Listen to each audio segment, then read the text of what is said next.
This is the story of Little Red Riding Hood.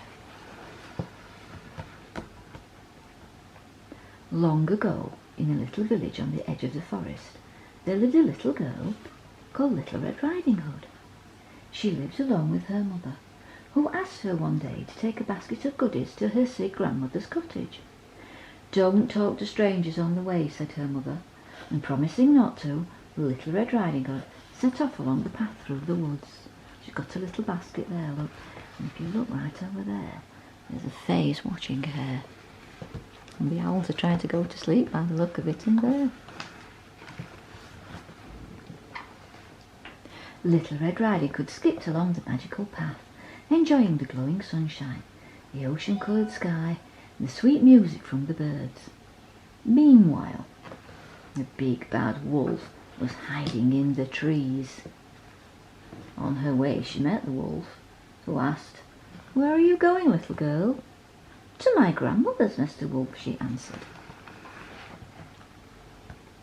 The big bad wolf ran to her grandmother's cottage, and when Grandma opened the door, he locked her in the cupboard. Can you see? Look, he's chasing her. He's not a very nice wolf. And then he lay on her bed after putting on her clothes and waited for Little Red Riding Hood. When she reached the cottage, she knocked on the door. "Come in," said the wolf in Granny's voice. She went to Grandma's bedside. "My, what big eyes you have, Grandma,"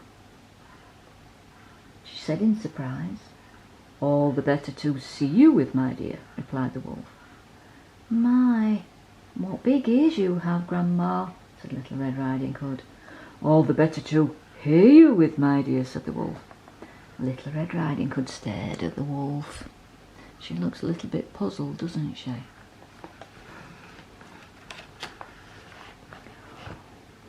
"What big teeth you have, Grandma," said Little Red Riding Hood.